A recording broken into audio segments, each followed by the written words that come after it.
Some truths are not buried in graves, but in names never spoken aloud. It begins with a letter half burned in the hand of a dead solicitor, and a name the world thought drowned 20 years before. Where are you tuning in from, and what time is it? Let me know in the comments. Now, let us step through the locked door of memory and listen for the voice that fire could not silence. It was upon a sodden and colourless morning in the waning days of November that I found myself once again seated across from Sherlock Holmes.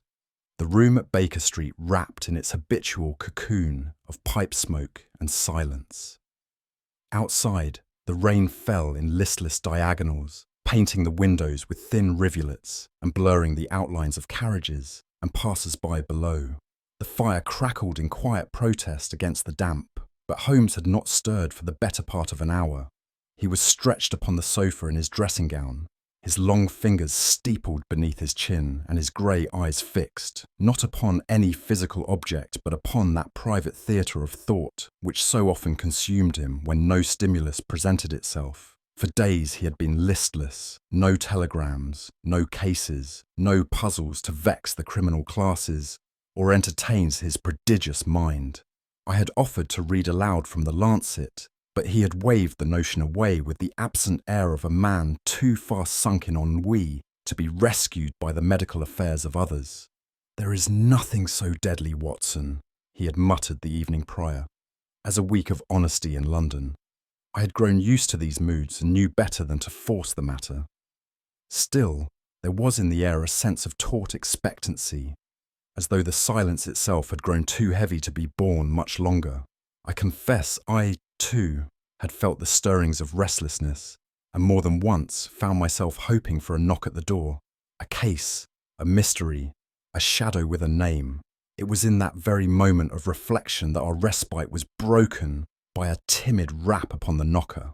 Mrs. Hudson admitted the visitor with an anxious glance, as if she herself sensed the peculiar energy with which our flat had awakened. Into the room stepped a young man of unremarkable stature, but rendered memorable by his expression, a face drawn with tension, the lips pressed thin, and eyes that darted about the walls before finally resting on Holmes. I beg your pardon," he stammered. "Are you Mr. Sherlock Holmes?" Holmes inclined his head with a trace of interest, though he did not rise. "I am, and you, sir, are wet, cold, and 5 minutes late from the moment you decided you must come. Sit down, if your nerves allow it." The young man blinked, clearly startled. "Timothy Pargrave, sir. I am a clerk at Halberd, Ercombe and Rayner, solicitors, Marble Street." Holmes gestured toward the fire. "Your coat first, Mr. Pargrave, then perhaps your tail, and why it is you tremble like a man with ghosts at his heels." The clerk removed his sodden coat and gloves with fingers that were none too steady. "It's Mr. Halberd, sir.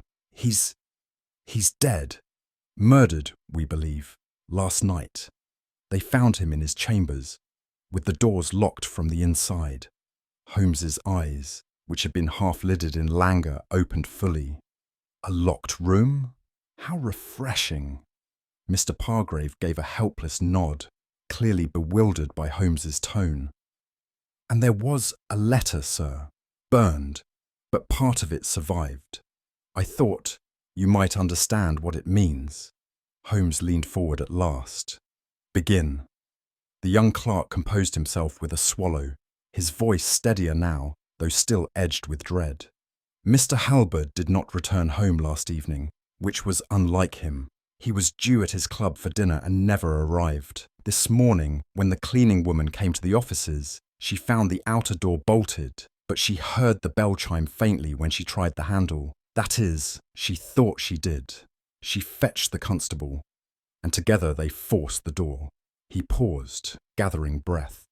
Mr. Halberd was seated at his desk, head slumped forward as if asleep. But he was not.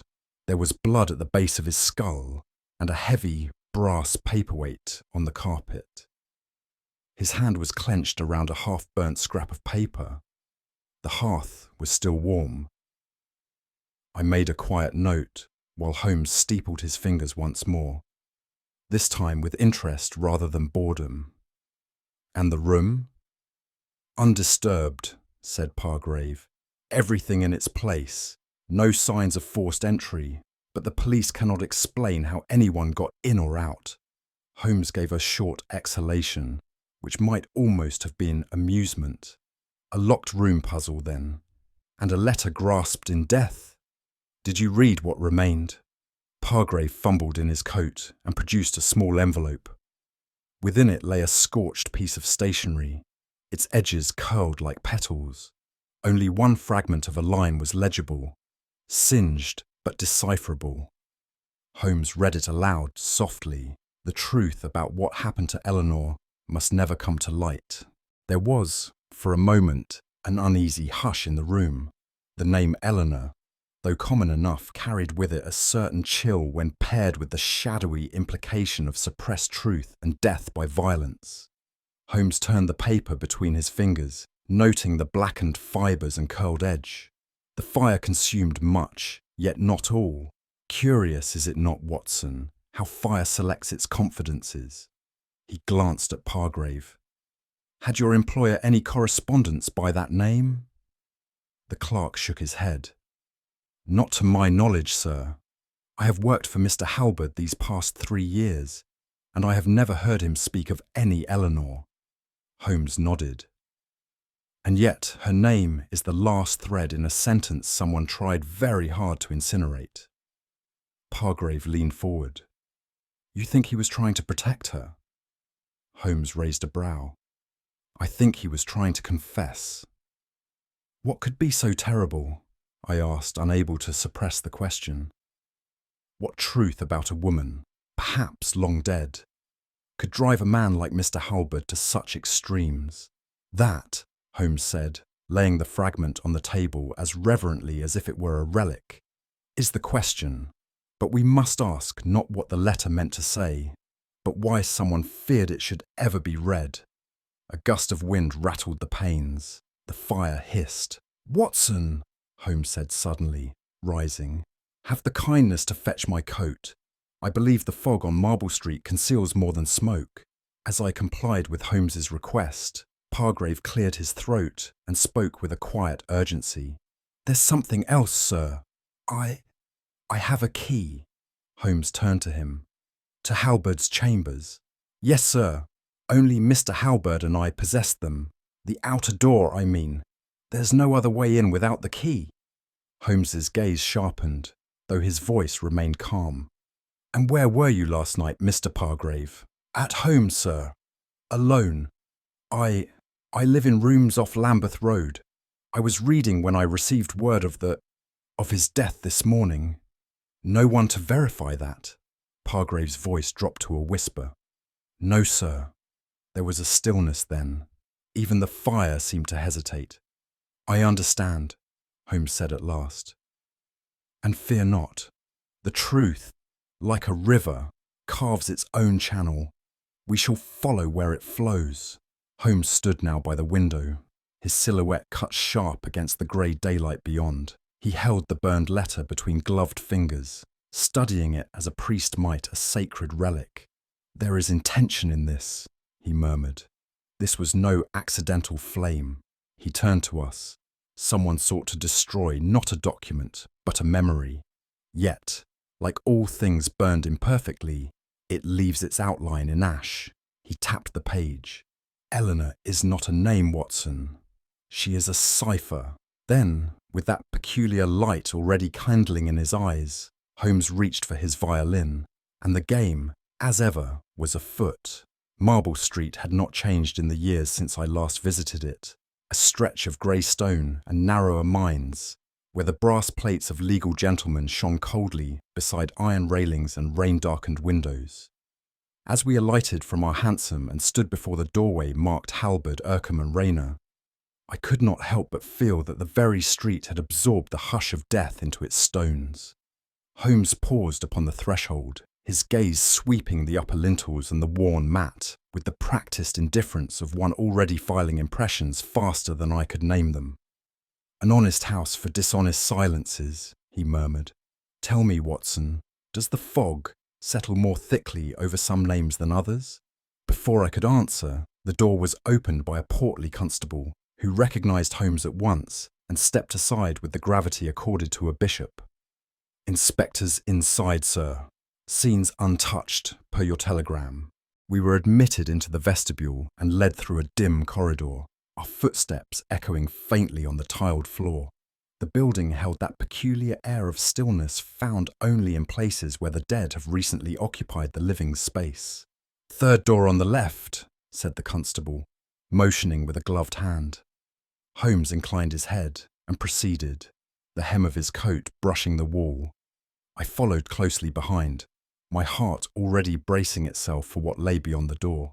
For in Holmes's silence, I recognised not disinterest, but the tightening coil of a mind already shifting into motion. The door creaked as we stepped into the inner office, and immediately a shiver passed through me, though the air was not cold. The chamber was sombre, orderly, and deathly quiet, yet there was something in the stillness that seemed artificial, as though time itself had drawn a curtain over the scene and left it untouched since the fatal moment. The room was neither grand nor modest. Dark panelled walls lined with legal volumes pressed the space into formality, and the faint smell of extinguished fire still lingered like the ghost of warmth. Upon the broad mahogany desk lay a neat arrangement of inkstand, blotter, and correspondence, untouched, save for one noticeable absence. The centre blotter bore the circular stain where something had once rested, a paperweight perhaps, now missing. Holmes paced slowly around the desk, his fingers lightly trailing the surface. "No signs of struggle," he observed, almost to himself. "And yet the desk bears a scratch near the far corner. Hasty movement, perhaps." He knelt by the hearth, where a charred cluster of papers remained in the grate. The ash was peculiar, thicker, darker in places, with a faint chemical tang that even I could detect. Holmes touched it gently, then sniffed his fingers with a frown. "Benzene," he said, "not a housemaid's fire." From behind us, the constable coughed politely. "The body was found right here, slumped in the chair. Paperweight was on the floor beside him. Bloody. No sign of forced entry. Door was bolted from the inside." Holmes stood and looked about the chamber with narrowed eyes. "And yet," he said softly, "there is violence here, not of motion, but of intent." He tapped the blotter once, then turned toward the hearth again. "Watson, let us see what survived the flames." I moved to stand beside Holmes as he delicately prodded the remains in the fireplace. The ash crumbled easily, but now and again his fingers unearthed corners of half-curled parchment, edges not fully consumed. He laid several upon a blank page and tapped them into alignment. "Observe, Watson," he said, "the sequence of burning. These fragments were hastily stacked. Note how some pieces are charred only at the edge, while others are nearly obliterated. There was no attempt at even incineration. This was panic." "And the accelerant?" I asked. "A clerk does not keep benzene in a legal chamber," he replied, "nor does a solicitor use it to light a fire. No, someone brought it. Someone intended to destroy, and to do so quickly." He lifted one surviving piece to the light. A single line, written in a feminine hand, was barely legible through the scorch marks. "Eleanor cannot speak, but memory is not so kind." Holmes's expression hardened. "Two names, Watson, two sentences, both half-burned, and yet the hand is the same. You believe both fragments came from the same letter?" "No, I believe they came from two letters, written by the same person and both destroyed by the same hand." The weight of his words was not lost on me. The notion of someone attempting to destroy multiple letters, linked by the same author, perhaps by the same secret, lent the mystery a new and more sinister gravity. Holmes stood, his eyes drifting toward the windows. "We are in the presence," he said, "not of a man's crime, but of a woman's memory set aflame." Holmes now returned to the desk, his gaze sliding once more across the polished surface. His fingers paused where the blotter had lain, then drifted toward the far corner, where a thin, diagonal gouge marred the lacquer. It was not deep, but its presence was incongruous in so orderly a setting. "This mark," he said, tapping it lightly, "is recent. You see how the varnish is still raw at the edge? Something metallic, perhaps the base of a lamp or a sharp object, was dragged here in haste." He then reached for the drawer nearest the scratch and opened it with care. Within lay the expected detritus of clerical routine, nibs, sealing wax, spare keys, and ledgers. But Holmes paused, his nostrils flaring faintly. "Curious," he murmured. "Do you smell it, Watson?" I leaned closer. "A faint perfume," I said. "Lavender, or no, something subtler." "Orange blossom and heliotrope," Holmes replied. "A very particular blend, far too delicate for a man like Halberd." "You believe a woman was here?" "I believe," Holmes said slowly, "that someone visited this office under the cloak of familiarity, someone whose presence was meant to leave no trace, except the kind that clings to memory." He closed the drawer and stood, his brow furrowed. "The violence was swift, Watson, but this scent was left behind by accident, or perhaps regret." At that moment, the door opened and a woman entered with quiet urgency. She was in her early 30s, clad in modest black, and carried herself with the restrained precision of one long, accustomed to clerical efficiency. Her hair was pinned back with austere simplicity, and though her face was pale, there was a steadiness in her eyes that I could not help but mark. "I am Miss Lydia Markham," she said, "Mr. Halberd's secretary."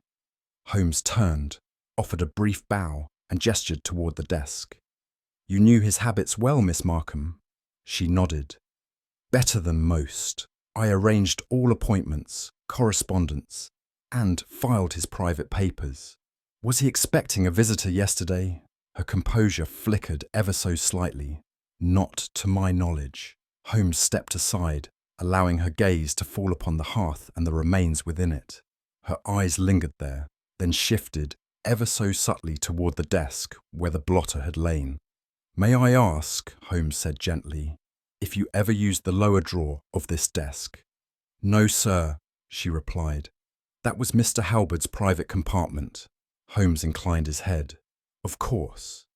There was a silence, brief but charged. I saw her fingers curl slightly, then relax. "You were fond of your employer?" Her eyes moved to Holmes's with unexpected firmness. He was fair, demanding, but not cruel. And then, with practiced calm, she turned and left the room. Holmes watched her go with narrowed eyes. "She speaks little," he said, "but sees much." We had scarce resumed our inspection when the door opened again, and a man of striking presence entered. He was tall, angular, and dressed in the dark pinstripe favoured by the legal profession. His iron-grey hair was meticulously parted, and his mouth had the severe downturn of a man who disapproved of many things, including, it seemed, our presence. "I am Giles Ercombe," he announced, "senior partner. I understand you are here at the request of a clerk." Holmes did not rise. "At the request of the truth, Mr. Ercombe, which is, as I trust you'll agree, not bound by rank." Mr. Ercombe's frown deepened. "I see little use in meddling further. Edwin Halberd was under great strain. These letters, this insinuation is unworthy. I believe it a tragic collapse of health, brought on by years of exacting work." Holmes tilted his head, and yet the wound at the base of his skull would argue for a more deliberate ending. Ercombe's eyes flashed. "Are you suggesting murder in a locked room?"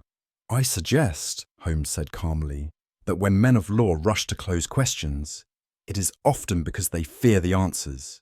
For a moment, the air bristled between them. Then Ercombe turned on his heel. "You may inspect what you like, Mr. Holmes, but I shall not indulge this melodrama further." As the door closed behind him, Holmes gave a quiet chuckle. He plays his role well, Watson, almost too well. Holmes crossed the room to the tall windows that overlooked the inner courtyard. The glass was streaked with fog, and the sill beneath it bore no trace of tampering. Yet Holmes bent low and examined the carpet just before it. Mud, he said simply. 2 sets of prints, one clean, one stained. Note the angle. Someone stood here a moment too long. I looked as well. Indeed, there was a second set, smaller, finer, as if made by a more delicate boot. But what struck me was Holmes's next observation. And yet, he said, the sill is untouched. No grime, no damp. So, whoever made these prints did not leave by this window. I frowned. Then why stand here? Holmes straightened. Because, Watson, it is human nature to seek exit, even when none exists. Holmes stepped back from the window and let his gaze sweep the chamber one final time. The ash, the drawer, the scratch, the scent. The silent clues had each spoken in turn. Now they formed a chorus. He turned to me. This was no accident, Watson, not a failure of heart or will. The man died knowing something, something buried in ash and in memory. I said nothing. The murderer feared the letter's voice, Holmes said softly, more than the corpse's silence. And with that quiet pronouncement, we departed the chamber. The fog outside seemed no thicker than the one left behind in our minds. It was on the following afternoon, under a sky as pale as porcelain and no less cold, that Holmes and I found ourselves seated once more in the library at Baker Street, surrounded by a half-circle of newspapers, court records, and estate documents. Holmes, with his usual economy of motion, sifted through page after page of obituaries, marriage records, and asylum registries with the silent intensity of a hawk circling its prey. You see, Watson, he said at last, holding up a folded page from the Illustrated London News. There she is, Eleanor Ash, daughter of Dr. Martin Ash of Surrey, committed to St. Helene's Sanatorium in 1879 following what was described, quite vaguely, as a violent episode of nervous collapse. I leaned forward, reading over the column. She would have been just 21.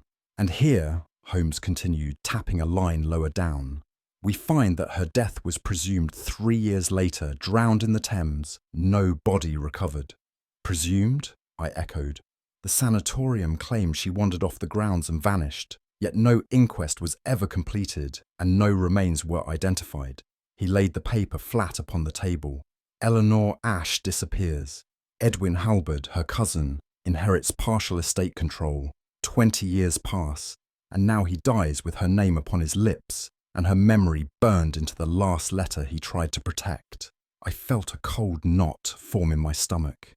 You believe she is connected? Holmes steepled his fingers. Watson, I do not yet believe she is dead.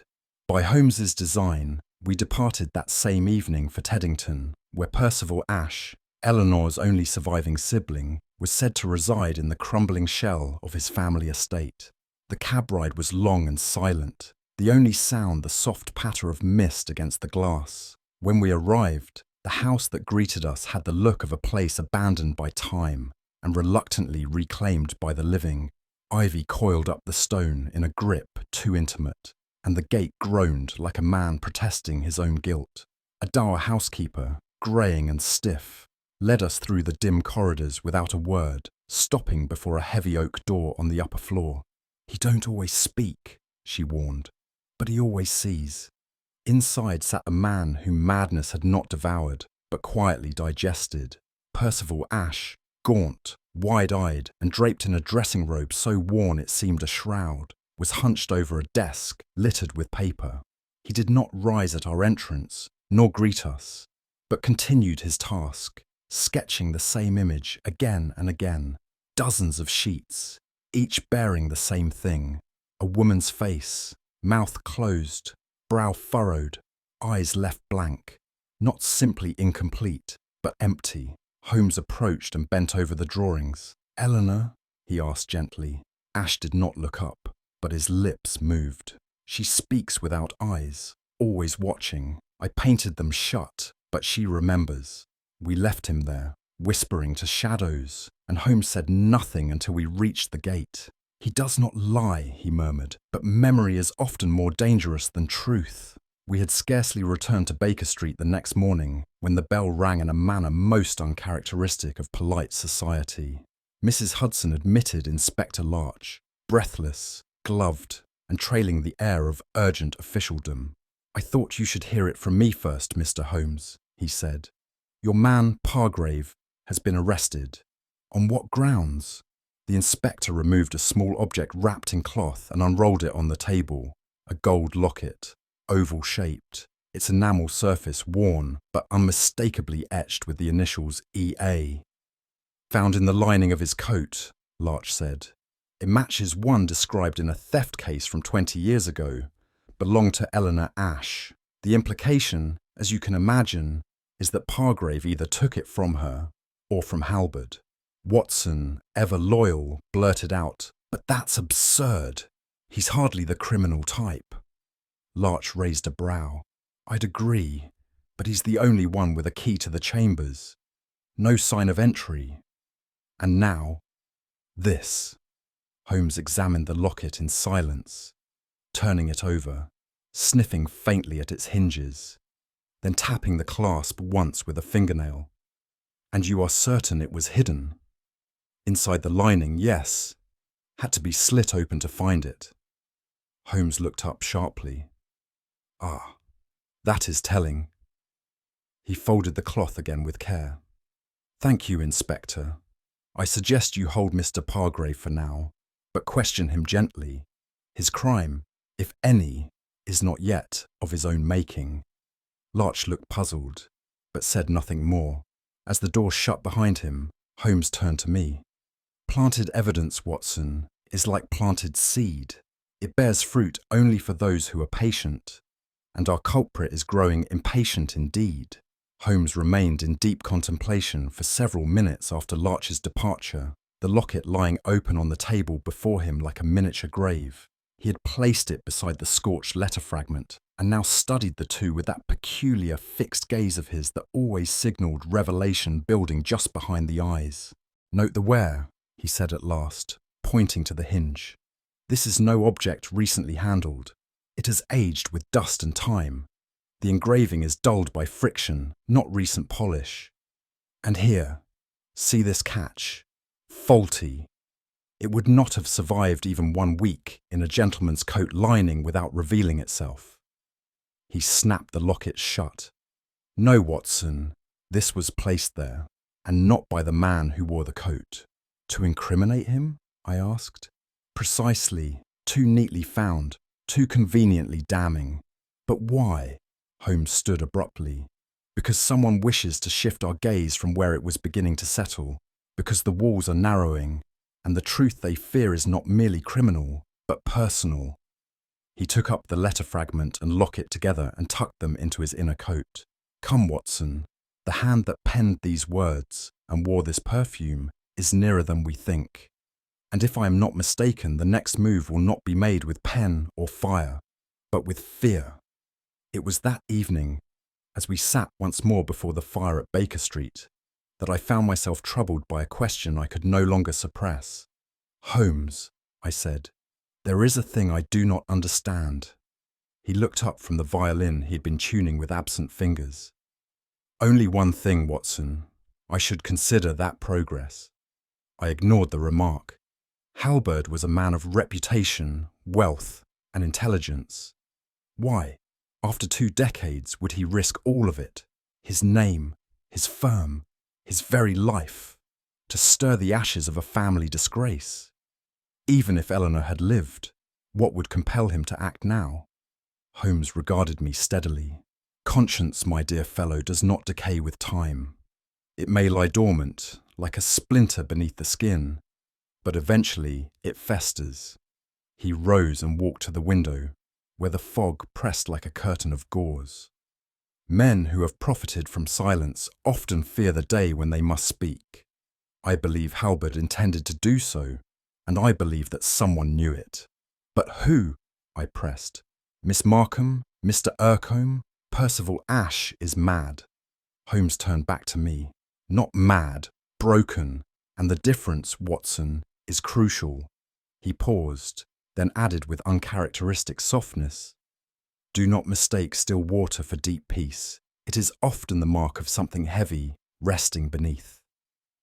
Our conversation was interrupted not by word or knock, but by Mrs. Hudson herself, who entered bearing a small envelope upon a silver tray.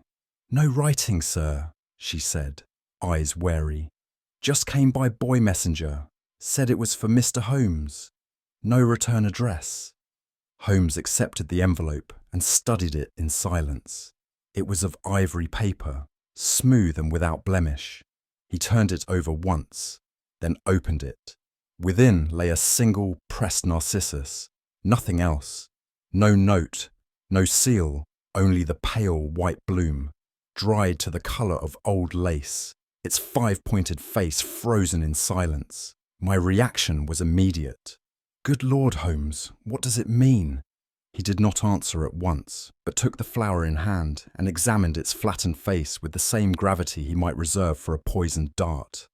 "A narcissus," he said quietly, "a flower of remembrance, of vanity, and of spring." I frowned. "Isn't that—" "Yes." He nodded before I could finish. "Eleanor Ash's favourite. According to the staff at St. Helene's, she used to press them between the pages of books. It became something of a habit, or a fixation. The hairs on my arms prickled. So someone knows we've been asking questions." Holmes's brow furrowed. "No," he said, "not someone. She knows." And though he said it with no proof and no witness, the air in the room seemed for a moment to carry a fragrance long extinguished. Holmes laid the narcissus gently upon the mantel and folded his hands behind his back, his gaze fixed upon the dying fire.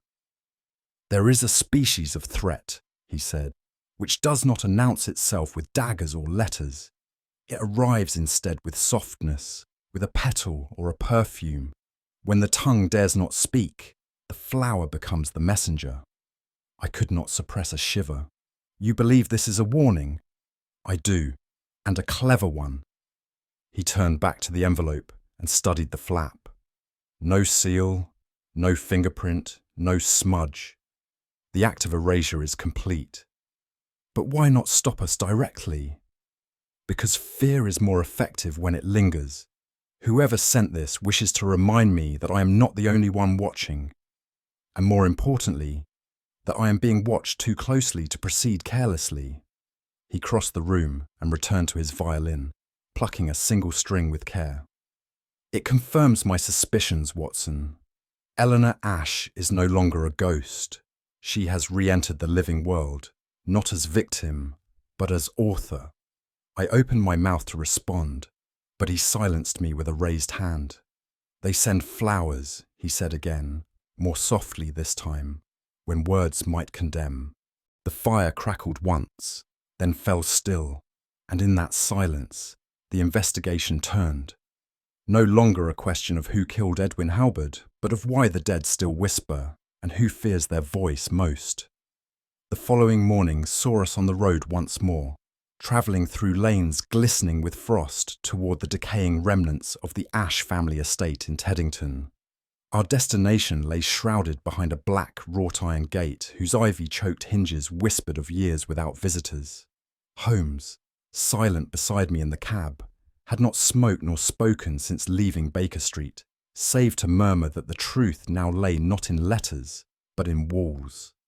The house itself was of early Georgian construction, though any dignity it once held had been long since eroded by neglect. Damp clung to the stonework, the window panes wore dust like mourning veils, and every step upon the flagstones seemed to echo with the tread of lives departed. We were admitted by an ancient manservant who spoke no more than was necessary, and moved as if his joints were bargaining with the air. He led us through a corridor whose portraits had faded, not with time alone, but with indifference, a legacy not of memory, but of forgetting. "This way, gentlemen," he rasped, stopping before a broad oak door at the end of the west wing. "Mr. Ash is within." Holmes nodded curtly. "Remain nearby. We may require guidance." The servant inclined his head and disappeared into shadow. Holmes turned to me then. "You feel it, Watson?" I did, though I could not name it. "Not madness," he said softly, "but containment. Something in this house has been sealed longer than grief." He pushed open the door and we stepped inside. Percival Ash sat hunched before a desk, surrounded by open sketchbooks and loose leaves. His back was bent, not with age, but with the burden of something far older than years. He did not look up as we entered, and his hand continued to move steadily over the paper. He was drawing a woman, again and again, the same oval face, the same line of brow and chin, delicate, almost childlike in its form, but where her eyes should have been, he left only hollow ellipses, as if the orbits themselves had been forgotten or erased. Holmes watched him in silence for a long moment. Then, with surprising gentleness, he stepped forward and laid a hand upon the edge of the desk.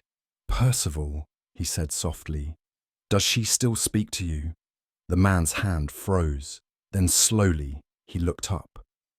His face was pale, his eyes wide, rimmed with sleeplessness and something else, guilt perhaps, or terror long unfed. "She has no eyes," he whispered. "No," said Holmes, "only memory. Tell me, who closed her door?" At that, Ash gave a tremor. "Not I," he said. "She went in, but she never came out." Holmes turned to me. "He knows, but not as a man who hides a crime, rather as one who lives inside it." I watched Ash as he resumed his drawing, repeating the same faceless countenance with fevered care. "She watches," he said. "Even in darkness, she watches." Holmes turned toward the hallway. "And now, Watson, we must go to the room that no longer exists." The housekeeper did not wish to speak of Eleanor's old chamber. When pressed, she claimed it had been closed after her disappearance and had remained undisturbed on the master's orders. Holmes, unmoved by such deflections, insisted. At length, a tarnished key was produced, and we were led up a narrow staircase that creaked with ancestral fatigue. The door to the room stood at the end of a short corridor. Holmes unlocked it, but did not enter. Instead, he stood in the threshold and breathed in deeply. "Watson," he murmured, "tell me what you do not see."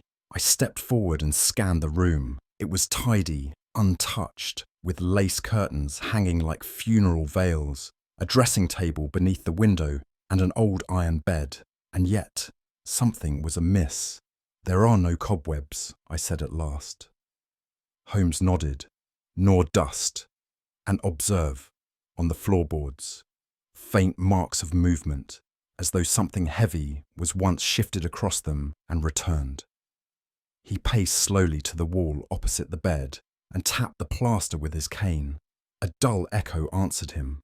"Hollow," he said, "as I suspected." He searched the cornices, then knelt to examine the skirting board. Within moments, he had found a seam, a narrow slit, no wider than a hairline. Pressing gently against it, a panel gave way, and the scent of disuse rolled outward like breath from a sealed tomb. We stepped into the space beyond. No sunlight touched it, no sound stirred it, but I knew, even before Holmes struck a match, that we had entered a chamber no one had visited since Eleanor Ash was last seen alive. The room beyond was narrow, its ceiling low, the air pressed flat by decades of abandonment. Yet nothing within bore the marks of decay. A chair sat before a vanity, where a hairbrush still rested. A hand mirror lay upon the sill, and beside the unlit lamp was a book, its pages brittle, its cover embossed with the faint initials E.A. A. Holmes moved with reverence, as if treading through memory rather than place. He passed his hand over the dressing table, pausing where dust had been disturbed. Not recently, but long enough ago to suggest that someone had come, quietly and alone. Upon the bed lay a diary, its cover faded to ash grey. Holmes opened it carefully. The first pages were intact, musings, sketches, observations, but midway through, the entry ceased. Several pages had been torn out, and the next words were written in an entirely different hand. He turned the final page and showed it to me. It bore only one sentence. "I cannot let him speak, not after what he did to me." And beside it, half charred, tucked between the binding, was a fragment of letter. Its script matched, in every particular, the one clutched by Halberd when he died. Holmes held it in the flame of the match. The ink swam into view. The truth about what happened to Eleanor. He met my eyes. "She lived here," he said. "And perhaps, Watson, perhaps she still does." It was 3 days later that a curious advertisement appeared in the Morning Chronicle, buried discreetly among notices of auctions and estate dissolutions. It announced the sale of certain personal effects belonging to the late Mr. Edwin Halberd, to be held at the premises of a discreet auctioneer in Marylebone. The article was notable not for what it said, but for what it implied.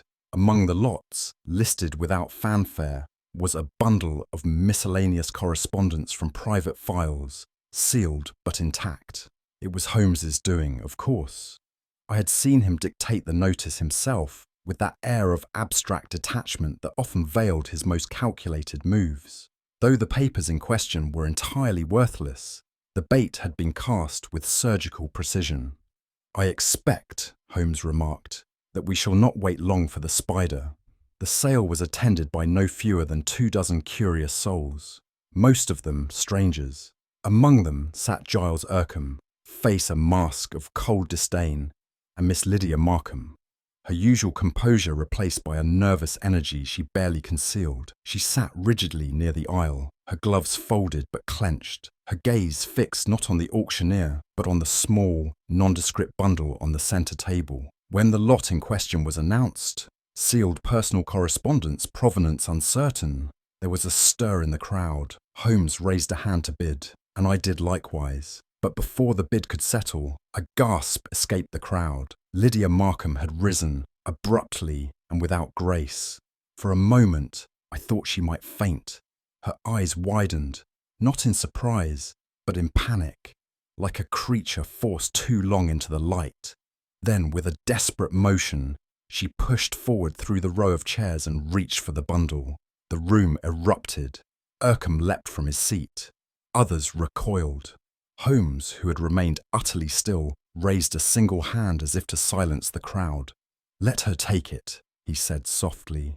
But the auctioneer had already seized her wrist. She struggled once, then stopped. Her breathing was ragged. Her eyes flitted from the bundle to Holmes, and then to me. There was recognition there, but also resignation. "I only wanted to see it," she whispered. "That is all." Holmes approached her slowly. "It is not the letter that matters," he said, "but the voice that remains behind it." Ercombe moved to speak, but Holmes silenced him with a glance. "She is not Lydia Markham," Holmes declared calmly to the assembled room. "She never was. Her real name is Eleanor Ash, and she has lived beneath our noses for nearly 2 decades, wearing the mask of her own invention." The silence that followed was deeper than shock. It was the silence of something reassembled, of a ghost not vanishing but revealing itself. She made no denial, only looked at Holmes with the sorrow of a confession already complete. "I did not mean to kill him," she said, "only to stop him."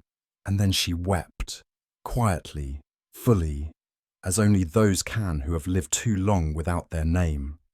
That evening, seated once more in our rooms on Baker Street, I found myself haunted not by the crime, but by the woman who had committed it. The image of her, trembling in the auction hall, her carefully constructed life disintegrating before our eyes, clung to my memory with the quiet persistence of dust. "She deceived them all," I said aloud. "Even Halberd for a time." Holmes, who had remained silent for much of the evening, now stirred. "She deceived only to survive," he said. "Consider what she endured. A forced commitment, the theft of her inheritance, a falsified death. She was erased by those who feared what she remembered. And Halberd was complicit," Holmes replied. But remorse is a dangerous emotion, Watson. It drives men not only to repentance, but to revelation. He meant to expose the truth. That letter, the one she tried to burn, was his act of redemption. And she silenced him for it. Holmes looked at me over steepled fingers. Eleanor never died, Watson. She waited beneath another name, another face. And when the past threatened to speak, she answered not with reason, but with finality. I fell silent then, the fire casting long shadows across the room. What does it mean for justice when the victim wears the face of the killer? Holmes said nothing more, but I thought I saw something rare in his eyes, not condemnation, but pity. Later that night, as Holmes placed the surviving letter fragments into a file marked Halberd, I watched his hands, so sure, so precise. She never meant to be found, I said. No, Holmes replied. She meant to be remembered, but only as she wished. She left no fingerprints on the locket, no trace of her own name. She left a flower, he said, and a voice in ash. He paused, then added quietly, she did not kill for gain. She killed for silence, but in doing so, she made herself known again. And what of justice? Justice, Watson, Holmes said, closing the file, is not always found in courtrooms. Sometimes it dwells in the unlit corners of memory, where the truth does not acquit, but explains. He placed the file upon the shelf. She did not wish to be found, and yet she returned, as they always do. And with that, the room fell quiet once more, the only sound the faint hiss of the coals dying into silence, like a voice at last released from the flame. The next morning, as grey daylight diffused gently through the curtains of Baker Street, I found Holmes already at the table, bent over 3 objects laid carefully before him: the scorched letter fragment, the pressed narcissus, and a slim volume of poetry bearing the initials E.M., a possession once catalogued under Lydia Markham's name. He looked up as I entered, gesturing me to his side. You recall, Watson, he said, how the faint scent in Halberd's drawer first struck us as incongruous. I nodded. A floral perfume, precisely, orange blossom and heliotrope, an unusual blend, but not unknown. It was, in fact, the signature fragrance once marketed under the name Crispin's Memory, discontinued after 1886. Holmes picked up the perfume vial we had retrieved from the hidden room in Teddington. This bottle, he said, was tucked beneath the false floorboards, still sealed, still potent, and known, according to records from St. Helene's, to be Eleanor Ash's preferred fragrance during her confinement. He turned then to the name. Lydia Markham is not a name taken at random. It is an anagram, crafted carefully from the words, a real shame. The odds of such a coincidence, when paired with the scent, the inheritance, and the history, are statistically negligible. He tapped the burned fragment gently. And finally, the hand itself. Compare these loops, the curvature of the R and the E. One from Halberd's grip in death, the other from a page left forgotten in a sealed room, both written by the same woman. I stared at him. You mean she wrote the letter to Halberd? Holmes shook his head. Worse, she wrote them to herself, to control the narrative, to destroy it when it ceased to serve her. He sat back. 3 clues, a scent, a name, and a hand, each subtle, each intimate, and each unmistakable. She vanished, Holmes said, not into death, but into character. Eleanor Ash did not flee, she transformed. He lit his pipe and began to pace the room. In the years following her release from St. Helene's, she constructed the persona of Lydia Markham from the shadows of her former life. Not in rebellion, Watson, but in reclamation. She returned to London, forged documents, obtained clerical training, and gradually inserted herself into Halberd's world. Not as kin, but as stranger. She worked under him? She worked beside him, Holmes corrected. And yet he never recognized her, or perhaps he refused to. A man may overlook a truth he cannot face. Her voice was altered, her hair darkened, her posture more guarded, and the years, as they always do, gave her the final disguise, time itself. I could not help but shake my head in silent wonder. But to live among them, those who betrayed her, without once revealing herself. She did not live among them, Holmes said. She observed them, like a prisoner watching jailers grow old. And the locket. A relic, Holmes replied. Not planted by Pargrave, but by Eleanor herself, to stir the water, to test how far suspicion would swim. She planted evidence and burned letters to construct a crime she thought she could control. And yet it cost her everything, I murmured. Holmes nodded. She believed that secrecy would protect her. But secrecy, Watson, is like smoke.